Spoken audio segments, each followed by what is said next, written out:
റെഡിയല്ലേ? Okay. Kottayam medical കോളേജിൽ കെട്ടിടം തകർന്ന് തലയോലപ്പറമ്പിലെ ബിന്ദു എന്ന ഒരമ്മ ദാരുണമായി കൊല്ലപ്പെട്ട സംഭവത്തെ ഇടതുപക്ഷ ജനാധിപത്യ മുന്നണിയിലെ ചില മന്ത്രിമാരും നേതാക്കന്മാരും മലയാളിയെ ആകെ നാണിപ്പിക്കുന്ന തരത്തിലുള്ള ന്യായീകരണവുമായിട്ടാണ് പ്രതിരോധിച്ചുകൊണ്ടിരിക്കുന്നത്. മന്ത്രി വി എൻ വാസവൻ ചോദിച്ചത് ആരോഗ്യമന്ത്രി ഉരുട്ടിയിട്ടതാണോ തള്ളിയിട്ടതാണോ അങ്ങനെയാണോ ബിന്ദു കൊല്ലപ്പെട്ടത് എന്നാണ് ചോദിക്കുന്നത്. കെട്ടിടം പൊളിഞ്ഞതിന് മന്ത്രി രാജിവെക്കേണ്ടതുണ്ടോ എന്ന ചോദ്യമാണ് CPM-ലെ ചില നേതാക്കന്മാർ ചോദിക്കുന്നത്. കെട്ടിടം പൊളിഞ്ഞതിന് മന്ത്രി രാജിവെക്കണം എന്നല്ല ഞങ്ങൾ ആരും ആവശ്യപ്പെട്ടത്. പാലം പൊളിഞ്ഞതിന്, പൂളിമാട് പാലം അടക്കം പാലം പൊളിഞ്ഞതിന് പൊതുമരാമത്ത് മന്ത്രി റിയാസ് അങ്ങനെയായിരുന്നെങ്കിൽ രാജിവെക്കേണ്ടതായിരുന്നില്ലേ? അങ്ങനെ ഒരു ആവശ്യം ഞങ്ങൾ ഉന്നയിച്ചില്ലല്ലോ. സ്കൂളുകൾ തകർന്നതിന്, നിരവധി സ്കൂളുകൾ, പല സ്കൂളുകളും തകർന്ന സംഭവം നമ്മുടെ സംസ്ഥാനത്ത് ഉണ്ടായിട്ടുണ്ട്. അതിന്റെ പേരിൽ വിദ്യാഭ്യാസ മന്ത്രി ശിവൻകുട്ടി രാജിവെക്കണം എന്നാവശ്യപ്പെട്ടിട്ടില്ലല്ലോ. ഇത് ഒരു കെട്ടിടം തകർന്നു എന്ന് മാത്രമല്ല, ആ കെട്ടിടം തകർന്ന സ്ഥലത്ത് ആരോഗ്യമന്ത്രി എത്തിയിട്ട്, സംഭവ സ്ഥലത്ത് ആരോഗ്യമന്ത്രി എത്തിയിട്ട് ഏതാണ്ട് 2.25 മണിക്കൂർ നേരം രക്ഷാപ്രവർത്തനം വൈകിപ്പിക്കാൻ, ഇതൊരു നിസ്സാരമായ അപകടമാണെന്നും 2 പേർക്ക് നിസ്സാരമായ പരിക്കേ പറ്റിയിട്ടുള്ളൂ എന്നും പറഞ്ഞ് രക്ഷാപ്രവർത്തനത്തെ പ്രതിരോധിക്കാൻ വേണ്ടി ആരോഗ്യമന്ത്രി നേരിട്ട് ഇടപെട്ടതിന്റെ ദൃശ്യങ്ങൾ, അവരുടെ വർത്തമാനങ്ങൾ മലയാളി മുഴുവൻ കണ്ടതാണ്.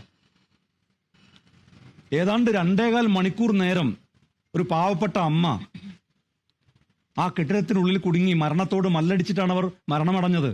അവരുടെ ആ വേദന, അവർ സഹിച്ച വേദന ആലോചിക്കുന്ന ഏതൊരു മനുഷ്യനും ന്യായീകരിക്കാൻ കഴിയാത്ത തരത്തിലുള്ള ന്യായീകരണങ്ങളുമായിട്ടാണ്, ആ മരണത്തെ പോലും അപമാനിക്കുന്ന തരത്തിലുള്ള പ്രസ്താവനകളുമായിട്ടാണ് വി എൻ വാസവൻ ഉൾപ്പെടെയുള്ള മന്ത്രി അടക്കം രംഗത്ത് വന്നത്.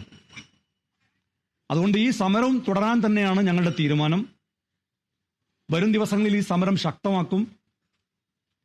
ഇപ്പോൾ DYFI വന്ന് പറയുന്നത് ഞങ്ങൾ സമരം പ്രതിരോധിക്കുമെന്നാണ്.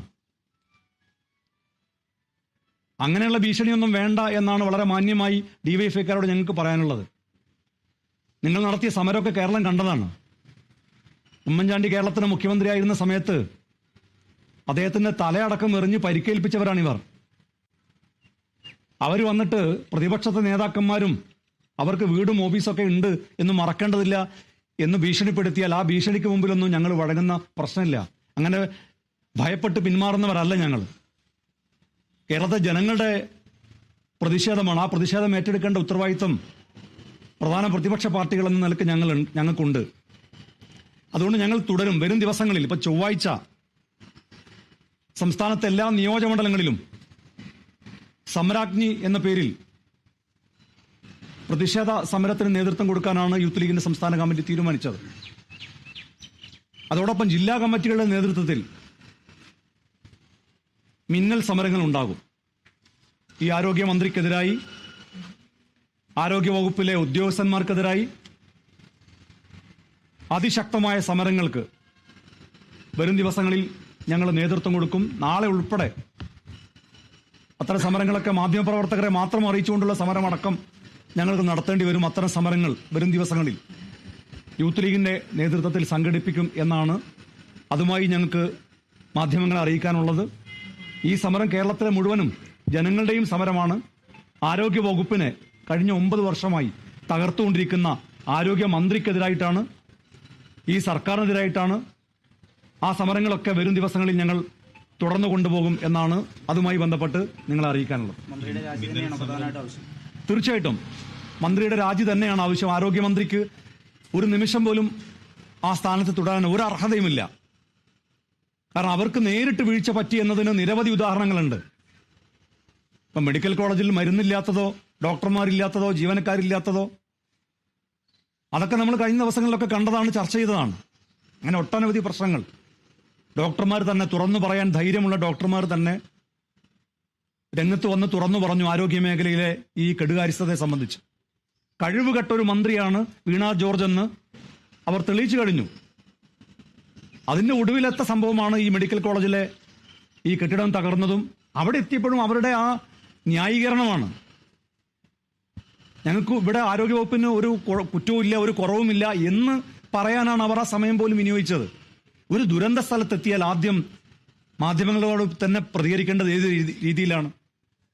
രക്ഷാപ്രവർത്തനം നടക്കട്ടെ, രക്ഷാപ്രവർത്തനം നടന്നുകൊണ്ടിരിക്കുകയാണ്, അതാണ് ഇപ്പോൾ ആവശ്യമുള്ളത്, രക്ഷാപ്രവർത്തനത്തിന് ഞാൻ നിർദ്ദേശം കൊടുക്കുകയാണ് എന്നല്ലേ മന്ത്രി പറയേണ്ടത്? അതിന് പകരം ഇവിടെ എല്ലാം ക്ലീനാണ്, ഇവിടെ എല്ലാം സേഫാണ്, ഇവിടെ ഒരു പരിക്കുമില്ല, ആർക്കും സാരമായ പരിക്കില്ല എന്ന് വരുത്തി തീർക്കാനാണ് ആരോഗ്യമന്ത്രി ശ്രമിക്കേണ്ടത്.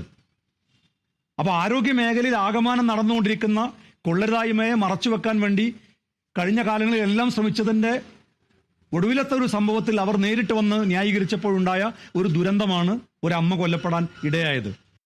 ആ ഉത്തരവാദിത്തത്തിൽ നിന്ന് ആരോഗ്യമന്ത്രിക്ക് ഒരു കാരണവശാലും ഒഴിഞ്ഞു നിൽക്കാനാവില്ല. അതിന് ആരോഗ്യമന്ത്രി മറുപടി പറഞ്ഞേ തീരൂ. ആ ഉത്തരവാദിത്തം ആരോഗ്യമന്ത്രി ഏറ്റെടുത്തേ തീരൂ. അതുകൊണ്ട് ആരോഗ്യമന്ത്രി ആ സ്ഥാനത്ത് തുടരാൻ അവർക്ക് അർഹതയില്ല. അതുകൊണ്ട് അവർ രാജിവെക്കണം എന്ന് തന്നെയാണ് ഞങ്ങൾ ആവശ്യപ്പെടുന്നത്.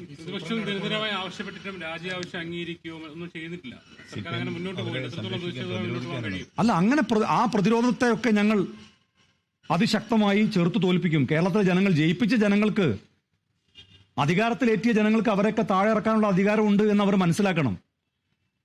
ഈ ഉത്തരവാദിത്തം, ഈ കെടുകാര്യസ്ഥതയും ഈ കൊള്ളരുതായ്മയൊക്കെ ഉണ്ടായിട്ടും അങ്ങനെ അള്ളിപ്പിടിച്ചാൽ ഇരിക്കാനാണ് അവരുടെ തീരുമാനമെങ്കിൽ അതിനെതിരെ ജനകീയ പ്രക്ഷോഭം ശക്തമാക്കുക എന്നുള്ളതാണ് ഞങ്ങളുടെ തീരുമാനം.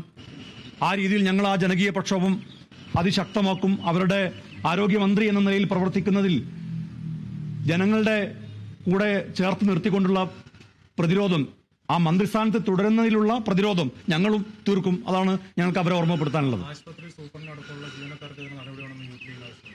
അല്ല, ഉത്തരവാദിത്തപ്പെട്ടവർ ആരാണ്? അവർക്ക് അതിൽ ഒന്നാം പ്രതി ആരോഗ്യമന്ത്രിയാണ്. രണ്ടാം പ്രതി ആരാണെന്നുള്ള അന്വേഷണം നടക്കട്ടെ. സൂപ്രണ്ട് ഉൾപ്പെടെയുള്ളവർക്ക് ഉത്തരവാദിത്തമുണ്ട്, സംശയമില്ല. അതിന്റെ ആരൊക്കെയാണ് ഉത്തരവാദികൾ, ആ ഉത്തരവാദികൾക്കെതിരെയൊക്കെ നടപടി ഉണ്ടാകണം. അതിനകത്ത് ഒന്നാം പ്രതി അവർ നേരിട്ട് വന്ന് പറഞ്ഞാണ്. ഇപ്പൊ സൂപ്രണ്ട് ഉൾപ്പെടെയുള്ളവർ അവരെ രക്ഷപ്പെടുത്താൻ വേണ്ടി മന്ത്രിയുടെ സമ്മർദ്ദത്തെ തുടർന്ന് ചില പ്രസ്താവനകളൊക്കെ നടത്തിയത് നമ്മൾ കണ്ടല്ലോ. അതിൽ നിന്നും ആരോഗ്യമന്ത്രിക്ക് ഒഴിഞ്ഞു നിൽക്കാൻ കഴിയില്ല. എന്ത് പ്രസ്താവനകൾ ആര് നടത്തിയാലും ആരോഗ്യമന്ത്രിക്ക് ഇതിനകത്തുള്ള ഉത്തരവാദിത്തത്തിൽ നിന്ന് ഒഴിഞ്ഞു നിൽക്കാൻ കഴിയില്ല എന്നുള്ളത് മലയാളം മനസ്സിലാകുന്ന ആർക്കും, ആ പ്രസ്താവന കണ്ട ആളുകൾക്ക് എല്ലാം മനസ്സിലാകുന്ന ഒരു കാര്യമാണ്. അതുകൊണ്ടാണ് ഈ സമരം ശക്തമായി മുന്നോട്ട് കൊണ്ടുപോകാൻ ഞങ്ങൾ തീരുമാനിച്ചത്. അത് ഡിവൈഎഫ്ഐ അല്ല, ഇനി ആര് വന്ന് ചെറുത്താലും ആ